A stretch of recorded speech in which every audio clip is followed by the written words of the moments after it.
வணக்கம்.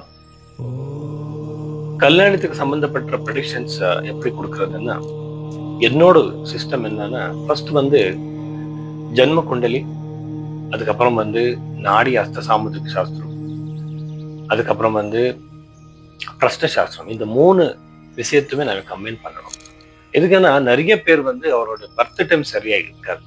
அதனால இந்த 3 விஷயத்தையும் நாம கம்பைன் பண்ணி ஸ்டடி பண்ணணும் ஜாதகத்தை. ஸோ வேதிக் அஸ்ட்ராலஜி படி ஜன்ம குண்டலில சப்தம பாவம் எப்படி இருக்கு, சந்திரன்ல இருந்து சுக்கிரன்ல இருந்து லக்னத்துல இருந்து எப்படி இருக்கு, அதுக்கப்புறம் நவாம்ச குண்டலில பிளானட்ஸ் எப்படி இருக்கு, பிளானட்ஸோட பொசிஷன்ஸ் எப்படி இருக்கு, நெக்ஸ்ட் நம்ம கையில சுக்கிரஸ்தானம் எப்படி இருக்கு, சப்தம பாவம் எப்படி இருக்கு, அது பார்க்கணும். நிறைய பேர் வெஸ்டர்ன் பாமிஸ்ட்ரி இந்தியன் பாமிஸ்ட்ரி ரொம்ப கன்ஃபியூஷன்ல இருக்காங்க.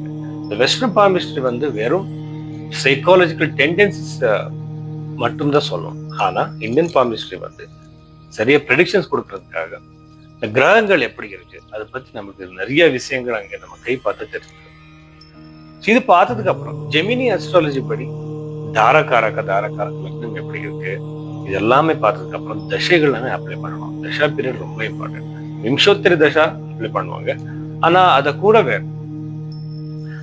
ஜெமிச்சர தசா, யோகினி தசா இதெல்லாமே அப்ளை பண்ணி பிரஷ்ன குண்டலில நம்ம பார்த்தா அங்க இத்தசால யோகம் கிரியேட் ஆயிருந்தா, அதே மாதிரி டபுள் டிரான்சிட் தியரின்னு சொல்லுவாங்க. சாட்டர்ன் ஜூபிட்டர் டிரான்சிட் கூட அது எல்லாமே பார்த்து.